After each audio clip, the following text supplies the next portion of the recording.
The humiliation and violence inflicted on black Americans was mirrored in Africa. At the end of the 19th century, as Europe's powers scrambled for control of the continent's riches, the rights of the indigenous peoples were no impediment to their plans for conquest. The attitude of white people in all Europe was tabula rasa, terra incognita. Here is a place which is a sort of no man's land, and in other words, we can create our own states there, and we're going to bring order and civilize them. Always the word civilize was used, whatever you were actually doing, whether you were shooting them, you were civilizing them. The vast majority of people thought they would need, at best, a paternalistic treatment, that they would need looking after, like children.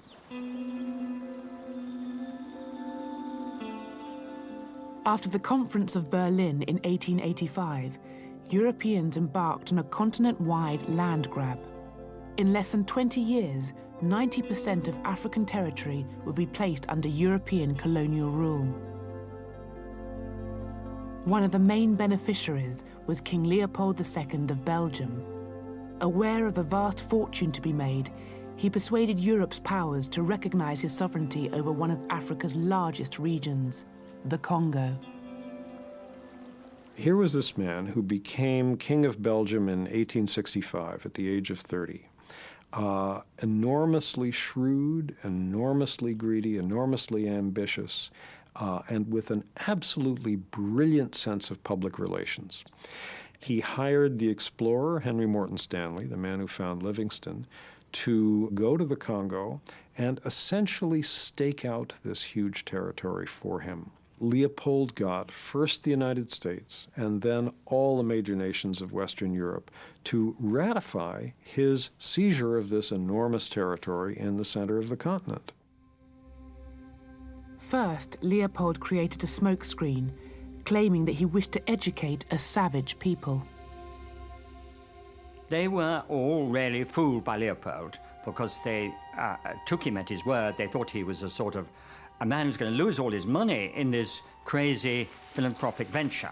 But they didn't realize what he was really after at all, which was to make himself hugely rich by exploiting brown hands and broad backs who were going to carry the wealth of Africa and load it on ships for his own personal profit. Bring them! Extreme violence was employed to impose Leopold's dominion. The right hands of those who failed to meet rubber quotas were severed. Even young children were not spared.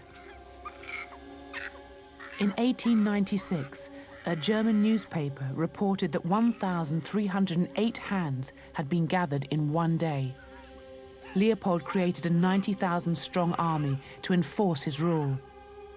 One of his lieutenants wrote, "Only the whip can civilize the black."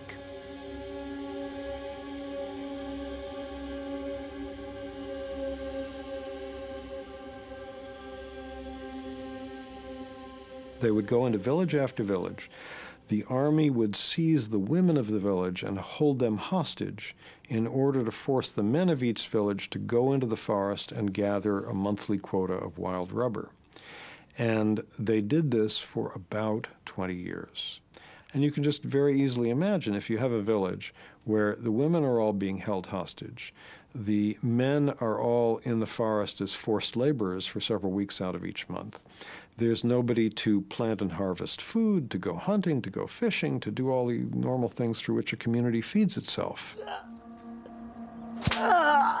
So from all of these causes, starvation, being worked to death, and most of all from the disease that hit this famine-ridden population, the best estimates are that between 1880, when King Leopold first got his hands on the Congo, and 1920, that in that 40-year period, the population was slashed from about 20 million at the beginning of that period to around 10 million at the end. So an enormous loss of human life.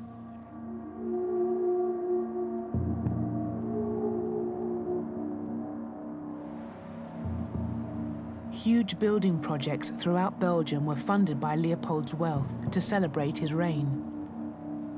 Leopold built himself a palace, now called the Museum of Central Africa, to display his spoils. For historian Bambi Koipins, whose father is Congolese, the building embodies the myths created to justify Belgian rule in the Congo. The central hall gives you the idea of what the museum is supposed to be about. You have the central dome through which the light falls on the heart of darkness underneath, you can say. Simultaneously, the dome also presents the sky, God, and then in the central hall, underneath that representation of Leopold II, are statues of Congolese. So what you really see were the hierarchical relationships that structured the relations between the colonized and the colonizers. As a human being, I'm obviously shocked by that, because it is very clear that Africans, the way that this museum was originally set up and the way that most of the exhibitions still work, are really dehumanized because they were seen and represented as savages who really needed the help of outsiders, i.e. Europeans, to transform them into fully civilized human beings. From the late 19th century onwards, human zoos exhibiting Africans in their primitive state became popular around Europe. One of the first was housed in the grounds of Leopold's museum. The Africans were put on display so people could go and see them in very much the same way that they could look at, say, caged animals in a zoo, and their reactions were also very similar. There were notices saying that people were not allowed to throw peanuts at the Africans because that was what they did. This museum is also, in a very real sense, the only monument to Belgian colonial history left in this country. So if we dismantle the museum, there is a very great danger that we also eradicate the public memory of that colonial heritage. And once that happens, of course, one paves the way for all these people who say, well, it was not as bad as that, was it? And Leopold II really did do a great deal of good. In 1908, the year before Leopold died, his crimes were made public and he was forced to hand control of the Congo over to the Belgian government. But the cruelty continued.